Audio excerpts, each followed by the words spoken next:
மணவாளனுக்குரிய எல்லா அதிகாரமும் மணவாட்டிக்குண்டு. மணவாளனுக்குரிய அத்தனை அதிகாரமும் மணவாட்டிக்குண்டு. இப்போ ராஜா ஒரு இடத்துக்கு போகிறாருன்னா கூட போகிற ராணிக்கு அதே ஃப்ளைட், அதே சாப்பாடு எல்லாம் கொடுப்பாங்க. இன்னும் சொல்ல போனால் அரியாசனத்தில் ராஜாவுக்கு பக்கத்தில் உட்காந்துருப்பாங்க. ராஜா தனக்குரிய எல்லா அதிகாரத்தையும் ராஜகுமாரத்துக்கும் கிடைக்க வேண்டும் என்று விரும்புவார். அதைத்தான் தேவன் மணவாட்டி சபைக்கு செஞ்சு வச்சுட்டு போயிருக்கிறார். இன்றைக்கி நாம் தான் எப்படி ஆகிட்டோம்? புருஷனுக்கு ஏற்ற அலங்காரம் இல்லை, நாம் தான் டிபெண்டபிள் ஆகிட்டோம். நம்ம எப்படி ஆகிட்டோம்? ராஜாவை கூட உட்காந்துக்கிட்டு தளபதிகிட்ட கேட்டுக்கிட்டு இருக்கோம், எனக்கு ஒரு புடவை வாங்கி தருவீங்களா? ராஜா எவ்வளோ டென்ஷன் அவர் இல்லை, நியாயம் தான் என்ன சொல்கிறது? நம்ம ராஜா கூட இருக்கிறாரு, அவர்கிட்ட கேட்டு வாங்குறத விட்டுட்டு நாம் அப்படியே ஒவ்வொரு என்ன மாதிரி ஆட்கள்லாம் வர்றோம்ல, எங்களை மாதிரி ஆட்கள்லாம் வந்த உடனே எங்களுக்காக ஜெபம் பண்ணுங்க, எங்களுக்கு இந்த வருஷம் ஆண்டவர் என்ன சொல்கிறார். ஒருத்தர் அன்றைக்கி வந்து கேட்குறாரு, ஒரு ஊழியக்காரர் முந்தா நேற்று ஒரு ஊழியக்காரர், நீங்கள் ஜெபம் பண்ணும்போது ஆண்டவர் எனக்கு ஏதாவது சொன்னாரா? என்ன நான் குறி சொல்கிறேன்னா நான் நம்ம இப்படி ஆகிட்டோம் பாருங்கள். ஒரு அம்மா ஃபோன் பண்ணி என்ன கேட்குறாங்க, பாஸ்டர் இப்போ நீங்கள் உடனே எனக்கு சொல்லணும் ஆண்டவர் எனக்கு என்ன சொல்கிறாரு பாருங்கள். உடனே ஜெபம் பண்ணி என்ன செய்யணுமா? ஆண்டவர் என்ன சொல்கிறார்? டைம் கூட கிடையாது எனக்கெல்லாம், உடனே ஜெபம் பண்ணி நான் சொல்லிடணும் இம்மிடியட்டாக. Instant coffee, instant fast food மாதிரி இப்போ ஜெபத்துக்கும் இன்ஸ்டன்ட் பதில். நான் சொன்னேன் ஜெபம் பண்ணாமையே சொல்கிறேன், கர்த்தர் என்ன சொல்கிறார்? அப்படியா, என்ன சொல்கிறார்? உங்களை ஜெபம் பண்ண சொல்கிறார். சோம்பேறி விசுவாசி, விசுவாசி சோம்பேறி. ஊழியக்காரன் வந்தானா உடனே அவங்ககிட்ட போய் கேட்கலாம், அவர் நமக்கு கேட்டு சொல்வார். ஏன்னா பழி அவன் மேலே போட்டுடலாம் பாருங்கள். நாளைக்கு ஏதோ ஒன்று பிரச்சனை வந்துச்சுன்னா அவர் தான் சொன்னார், அவர் பேச்சை கேட்டு தான் நாங்கள் செஞ்சோம், அதனால தான் இப்படி ஆகிப்போச்சுன்னு பழியை தூக்கி அவன் மேலே போட்டுடலாம். இல்லை நீங்கள் பாவங்க, நான் உங்களை சொல்ல, நான் பொதுவாக சொல்கிறேன். ஊழியக்காரன் வந்தால் ஓடி போய் தலையை கொடுக்காதியே, முட்டி மோதாதியே, அப்படியே போயிட்டு என்ன ஆண்டவர் என்னை பற்றி என்ன சொல்கிறார், உன்னை பற்றி உங்கள்கிட்ட தான் சொல்வார், வேறு யார்ட்டையும் சொல்ல வேணாம். சரி உங்களை பற்றி சொல்கிறாருன்னே வச்சுப்போம். எல்லாத்தையும் சொன்னால் ஓகேவா? எல்லாமே சொன்னால் ஓகேவா? 16 வயசில் நீ என்ன பண்ண, 19 வயசில் என்ன திருட்டுத்தனம் பண்ணீங்க, 21 வயசில் கர்த்தருக்கு பிரியமில்லாத என்னென்ன, அதெல்லாம் ஓகேவா? அதுவும் சொல்லக்கூடாது. இனிமேட்டு கர்த்தர் உங்களை எப்படி பலூகி பெருக பண்ணுவாருங்கிறத மட்டும் சொல்லணும், எப்படி ஆசீர்வதிப்பார்னு மட்டும் சொல்லணும்.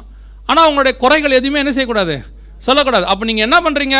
உங்களுக்கு ஏற்ற மாதிரி தீர்க்க தரிசனம் வந்தால் அவன் நல்ல தீர்க்கதரிசி, இல்லைன்னா அவர் சரியில்லைங்க. அவர் போன வாட்டி ஒருத்தர் வந்தார், அதான் ஒருத்தர் வந்து என்கிட்ட சொன்னாங்க, ஒரு தீர்க்கதரிசி இருக்கிறாருங்க, அவர் அப்படியே புட்டு வைக்கிறாரு எல்லாத்தையும். நான் சொன்னேன் கன்னியாகுமரிக்காரராக இருப்பார், ஏன்னா அந்த பக்கம் தான் புட்டு வைப்பாங்க. நாங்களாம் சென்னைக்காரங்க, இட்லியாக தான் வைக்க முடியும், புட்டாக வைக்க முடியாதுன்னு. எல்லாம் அப்படித்தான், போன உடனே அப்படியே புட்டு வைக்கணும். உங்களுக்கு இன்னைக்கு கடைசி காலத்தில் ஒரு பிரச்சனை தெரியுமா? எது தீர்க்க தரிசனம் உங்கள் யாருக்குமே தெரிய மாட்டேங்குது. நீங்கள் என்ன சொல்கிறீங்க? அவர் முகத்தை பார்த்தவொன்னே பார்க்காம சொன்னதான்ப்பா தீர்க்க தரிசனம், பார்த்து சொன்னால் குறி சொல்லுதல். முதல்ல உங்களுக்கு அதுவே தெரில பாருங்களேன். நீ குறி சொல்கிறவனை போய் பாருங்கள், சீட்டை பார்த்து சொல்லுவான், கைரேகையை பார்த்து சொல்லுவான், ஜாதகத்தை பார்த்து சொல்லுவான், எதையாவது பார்த்து சொல்லுவான், கடைசியில் உங்கள் முகத்தையாவது பார்த்து சொல்லுவான். அதுக்கு பேர் தான் என்னது? குறி சொல்லுதல். தீர்க்கதரிசி யார் தெரியுமா? உங்களை முன்ன பின்ன கூட பார்த்துருக்கவே மாட்டான். வழியில் போகிறவனை கூப்பிடுவான், இங்கே எங்கடா போகிறீங்க? ராஜாவுக்கு உடம்பு சரியில்லை, சாவுமா பிழைக்குமான்னு கேட்க சொன்னார். சாவ மாட்டான்னு, பிழைக்க மாட்டான், சாவ போகிறான்னு போய் சொல்லும்பான். இதுதான் தீர்க்க தரிசனம். அவனையும் பார்க்க மாட்டான், வியாதியும் பார்க்க மாட்டான், தெரியாது. கர்த்தரை மாத்திரம் பார்ப்பான். அதுதான் தீர்க்க தரிசனம்னு உங்களுக்கு தெரிய மாட்டேங்குது பாருங்க. இப்போ சொல்கிறது புரியுதா? அதனால் நான் என்ன சொல்கிறேன், தேவனுக்கு என்ன விருப்பமோ அதை செய்யுங்க. இங்கே வர துதி, ஸ்தோத்திரம், பாட்டு, ஆராதனை அத்தனையும் தேவனுக்கு பிரியமானதாக இருக்கணும். ஏன் காணிக்கை கூட கர்த்தருக்கு பிரியமானதாக தான் இருக்கணும். பைபிள் அதுக்கும் ரெஸ்ட்ரிக்ட் பண்ணுது. தப்பான காணிக்கை பைக்குள்ள வரக்கூடாது. இன்றைக்கி நம்ம இப்போ எப்படி ஆக்கி வச்சுருக்கிறோம்? புறஜாதியார் மாதிரி எல்லா தப்பையும் பண்ணிட்டு காணிக்கப்பட்டால் மன்னிக்கப்பட்டுன்னு நினச்சிட்டு இருக்கிறோம். நம்ம ஆட்கள்லாம் இருக்கிறான், வட்டிக்கு பணம் கொடுக்குறான், ஊரில் வட்டிக்கு பணத்தை கொடுத்துட்டு தசவாகம் கொடுத்து 2 மடங்காக கொடுத்துட்டோம்னா மன்னிக்கப்படுன்றான். 2 மடங்கு பாவம் வரும். நிஜம். நீ காசை கொடுத்தாலும் ஆண்டவரை ஏமாற்ற முடியாது பார்த்துக்குங்க. நிறைய பேர் இங்கே சம்பாரிச்சு அங்கே வட்டி கொடுத்துட்டு இருக்கான், ஃபினான்ஸ் அங்கே விட்டுக்கிட்டு இருக்கிறான். கேட்டால் சொல்கிறான், ஆண்டவருக்கு முன்பாக கர்த்தருக்கு முன்பாக. ஒருத்தர் சொல்கிறார் அன்றைக்கி, அநியாய வட்டி தானே கர்த்தர் கூடாதுன்னாரு. நியாய வட்டி சரின்னு எங்கே சொன்னார்? நான் சொல்கிறார் அநியாய வட்டி வாங்காதுன்னு பைபிளில் இருக்குது. அப்போ நியாயமான வட்டி வாங்கிக்கன்னு அர்த்தமா? அதுக்கு கவனிச்சுக்கொள்ளுங்க. இந்த சபைக்குள்ளே வரக்கூடியதான பாட்டு, துதி, ஸ்தோத்திரம், செய்தி, ஒரு காணிக்கை அத்தனையும் கர்த்தருக்கு ஏற்ற அலங்காரமாக இருக்கணும். அவர் என்ன விரும்புகிறாரோ அப்படி தான் சபை நடக்கணும். நம்ம இஷ்டப்படி சபை நடக்கக்கூடாது, உங்கள் இஷ்டப்படி சபை நடக்கக்கூடாது. we are not here to satisfy the congregation, we are here to satisfy the Christ. தேவனை திருப்திப்படுத்துவதுக்கு தான் சபை. இன்றைக்கி நிறைய சபைகள் எப்படி ஆயிடுச்சு? கமிட்டிக்கு ஏற்ற மாதிரி சபை, டினாமினேஷனுக்கு ஏற்ற மாதிரி சபை, விசுவாசிக்கு ஏற்ற மாதிரி சபை, அப்படி ஆயிடுச்சு. அதான் நான் சொல்லுவேன், உங்களுக்கு ஏற்ற மாதிரி சபை மாறிச்சுன்னு வச்சுங்களேன், நீங்களும் பரலத்துக்கு போக மாட்டீங்க, சபையும் போகாது. நீங்கள் இங்கே கொடுக்குற வசனத்துக்கு ஏற்ற மாதிரி மாறிட்டீங்கன்னு வச்சுங்களேன், சபையும் போயிடும், நீங்களும் போயிடுவீங்க வருகையில். அதனால் உங்களுக்கு ஏற்ற மாதிரி சபை மாறக்கூடாது, உங்களுக்கு ஏற்ற மாதிரி ஊழியக்காரன் வரக்கூடாது. ஊழியக்காரன் ஒருத்தன் உங்களுக்கு ஏற்ற மாதிரி தீர்க்கதரிசனம் சொல்கிறான்னு வச்சுக்கோங்க, அவனை வீட்டில் சேர்க்கவே சேர்க்கக்கூடாது. உங்ககிட்ட இருக்கிற குறைய ஒருத்தன் சொன்னான்னா அவன் தான் சரியான ஊழியக்காரன். நான் சொல்கிறேன், அன்றைக்கெல்லாம் அப்படி தான் இருந்தாங்க. பவுலிலேருந்து பேதுருலேருந்து எல்லாம் அப்படி தான் இருந்தாங்க. இப்போ தான் நீங்கள் மாறிவிட்டிய. நிறைய ஊழியக்காரனும் பாவமாக இருக்குது. பாவம், அவன் அங்கேருந்து ஒரு 30,000 50,000 செலவு பண்ணிட்டு வந்துடுறானா, திரும்பி போகும்போது டிக்கெட் காசு தேவையில்லை. அதனால் அவன் என்ன பண்ணுறான், உங்களுக்கு ஏற்ற மாதிரி எதையாவது சொன்னால் தான் நீங்களும் கொடுப்பேங்கிறிய, அதுக்கேற்ற மாதிரி அவனும் சொல்லிட்டு போயிடுறான். அதனால தான் நான் என்ன டிக்கெட் போடுங்கன்றவேன். இப்போ நம்ம அதுக்கேற்ற மாதிரி பிரசங்கம் பண்ண வேண்டாம் பாருங்கள். திரும்பி போட்டு டிக்கெட் கையில் இருக்குது, நீங்கள் என்ன பண்ணாலும் திரும்பி போயிடலாம், பிரச்சனையே இல்லை பாருங்கள். நான் எங்கே மீட்டிங் கேட்டாலும் ரிட்டன் டிக்கெட் போட்டு கையில் கொடுத்துருங்கன்றவேன்.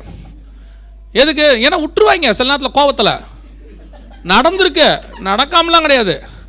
ஒரு இடத்துல சாப்பாடே படம் விட்டுருக்காங்க எனக்கு. காலையில் பிரசங்கம் போட்டு அடித்து தாழ்ட்டோன்னா மதியானம் சாப்பாடு கொடுக்க மாட்டேன்ட்டான். அந்த ஆள் பேசின பேச்சு கொடுக்க முடியாதுன்ட்டான். நல்ல வேலை கையில் காசு செஞ்சு ஹோட்டலில் சாப்பிட்டான். அதுக்காக தான் இப்போ எங்கே கடலாம் டிக்கெட் போட்டு கையில் கொடுத்துருங்கன்னு சொல்லிடுறது. எக்ஸ்ட்ரீம் லெவல் என்னன்னாலும் சரி, 10 நாள் கழிச்சு ஊருக்கு போயிடலாம், ஏன்னா ரிட்டன் டிக்கெட் இருக்குன்னு ஒரு சந்தோஷம், அவ்வளோதான். நீங்கள் வந்துட்டு அந்த மாதிரி இருக்கிறதுனால வர ஊழியக்காரன் பாவம், அங்கேருந்து வரானா, இந்தியாவிலேருந்து கேரளாவிலேருந்து தமிழ்நாட்டிலேருந்துலாம் வராங்களா, அவன் திரும்பி போக ஒரு 50,000 ஆகி போதா, அதுக்கு எதையாவது பண்ணால் தானே. நீங்களும் அப்படின்னா தான் தரங்கன்றீங்க, வசனம் பேசுகிறவனுக்கும் தர மாட்டேங்கிறீங்க. தான் நீங்களும் தரன்றீங்க. கண்ணை மூடி சுருக்குனா தான் நீங்களும் உங்களுக்கும் சாட்டிஸ்ஃபைடாக இருக்குது. எவனையாவது ஒருத்தன் உட்காந்து வசனம் பேசலாம் வாங்கினா வரீங்களா? வரவே மாட்டீங்க. அற்புத தீர்க்க தரிசன பெருவிழா குடும்பத்தோடு போய் உட்காந்துருக்கிய, அதான் உண்மை. நீங்கள் வேத பாட வகுப்பு ஆதியாகமத்துலேருந்து தியானிப்போம் வாங்கன்னு சொல்லி பாருங்கள், கூப்பிட்றவரும் நானும் மட்டும்தான் இருப்போம், வேறு யாருமே இருக்க மாட்டோம். நீங்கள் அங்கே போய் ஆதியாகமத்தை தியானிச்சு அப்படின்னு முடிவுக்கு வந்து நீங்களே வந்துடுறீங்க. அல்லேலூயா. இனிமேட்டு அப்படி பண்ண மாட்டேன்றவங்க அல்லேலூயா சொல்லுங்க பார்ப்போம். நான் என்ன கேட்டேன் புரிஞ்சுச்சா? இனிமேட்டு அப்படி பண்ண மாட்டேன்றவங்களும் ஒரு அல்லேலூயா சொல்ல சொன்னேன். அப்போ அல்லேலூயா சொன்னீங்கன்னா அப்போ என்ன அர்த்தம்? சரி, ஓகே, ரைட். நீ ஊருக்கு போகிற வரைக்கும் திரும்பி நான் அல்லேலூயா சொல்லிட்டா நான் என்னான்னு கேளு அப்படிங்கிறீங்க தானே? நீங்கள் முடிவு எடுத்துட்டீங்க தானே? கவனிங்க, சபை என்பது எப்போவுமே தேவனை பிரியப்படுத்துகிற இடம். தேவன் நம்ம சபையில் சந்தோஷமாக உலாவணுங்க. தேவன் 7 பொன் குத்து விளக்குகளின் மத்தியிலே உலாவுகிறவர் சொல்லுகிறதா. சந்தோஷமாக நம்ம சபைக்குள்ளே வரணும். பல சபைகளை நான் போவேன், 52 வாரத்துக்கு குறைஞ்சபட்சம் 50 வாரத்துக்கு ஒரு சபைக்கு நான் போயிடுவேன். நான் பார்க்குறேன் நிறைய சபைகளில் கர்த்தர் இல்லை, நிறைய சபைகளில் கர்த்தர் கிடையாது. நான் அந்த சபை எனக்கு ஒரு பழக்கம் உண்டு, இல்லைன்னா இல்லைன்னு சொல்லிட்டு வந்துடுவேன். அவர் திருப்பி கூப்பிடல, அது வேறு விஷயம். நம்ம அவரை நம்பிய ஊழியத்துக்கு வந்தோம். நம்ம மஸ்கட்னா டிக்கெட் எடுத்துருக்குறோம், ஊழியத்துக்கு வரும்போது இயேசுநாதரம் தான் டிக்கெட் எடுத்துருக்குறோம் இல்லையா? மஸ்கட் இல்லாட்டி கத்தார் இல்லாட்டி சென்னை, எதுவுமே இல்லாட்டி வனாந்திரம் இருக்குது, எவனும் தடுக்கவே முடியாது. நம்ம பிரசங்கம் பண்ணினே இருக்கலாம். அதனால் வந்துட்டு உள்ளதை உள்ளபடி சொல்லிடணும். நிறைய சபைகளில் கர்த்தர் கிடையாது. போய் பார்ப்பேன், ஒரு மணி நேரம் கூட செய்தி கொடுக்க முடியாது, 3/4 மணி நேரத்துக்குள்ளேயே அங்கே ஜனங்கிட்ட வசனம் போகாது. பைபிளில் வாசிக்கிறோம்ல, அந்த ஜனங்கள் விசுவாசியாதபடினால இயேசு அநேக அற்புதங்களை செய்ய முடியாதபடிக்கு திரும்பி போனார்னு. அதை நிறைய சபைகளில் இன்றைக்கும் பார்க்க முடியும். நல்லா நம்ம சபைக்குள்ளே கர்த்தர் உலாவணும், கர்த்தர் சந்தோஷப்படணும். நாம் வரத்துக்குள்ளே கர்த்தர் வரணும், கர்த்தர் வரத்துக்குள்ளே நாம் வரணும். இதுதான் அவர் மேல் இருக்கிற நேசம். அல்லேலூயா. சபையினுடைய அலங்காரம் எப்படி இருக்கணும்? இயேசுவுக்கு ஏற்ற அலங்காரமாக இருக்கணும். அதே நேரத்தில் சில விபச்சார அலங்காரமும் இருக்குது, எல்லாரையும் திருப்தி பண்ணுற அலங்காரம், அது இருக்கக்கூடாது. மனுஷனை சாட்டிஸ்ஃபை பண்ணுற சர்ச் நடத்தாதீங்க. எவனா ஒருத்தன் உன்னை இப்படி தான் செய்யணும்னு சொன்னால் முடியாதுன்னு சொல்லுங்கள், முடியாதுன்னு தைரியமாக சொல்லுங்கள். நிறைய ஊழியக்காரங்களுக்கு இன்றைக்கி என்ன பயம், நிறைய புதுசாக ஊழியத்துக்கெல்லாம் வராங்க, அவங்க கேட்பாங்க, இப்படி சொன்னால் ஜனங்க போயிடுவாங்களே. போட்டோம், எங்கேயுமே உறுப்பில் தான் கர்த்தர் சபை கொண்டாடுறாரு. நம்ம வெளியே இருந்தால் நாசமாக போயிடுவோன்னு தான் கர்த்தர் ரட்சித்து எங்கே கொண்டு வர்றாரு? சபைக்குள்ளே கொண்டு வர்றாரு. இங்கே வந்தும் நீங்கள் உறுப்பில்லைன்னா எங்கேயும் போனாலும் உருப்பிட முடியாது. This is the last chance. சபை தான் உலகத்தினுடைய கடைசி வாய்ப்பு. இங்கே மிஸ் ஆச்சு, வேறு எங்கேயுமே போக முடியாது. ஸோ இங்கே வரும்போது உங்களுக்கு ஏற்ற மாதிரி சர்ச்சை மாற்றக்கூடாது, உங்களுக்கு ஏற்ற அலங்காரத்துக்கு வரக்கூடாது. நடக்காது சபை. இன்றைக்கி நிறைய பேர் அப்படி ஆயிட்டாங்க.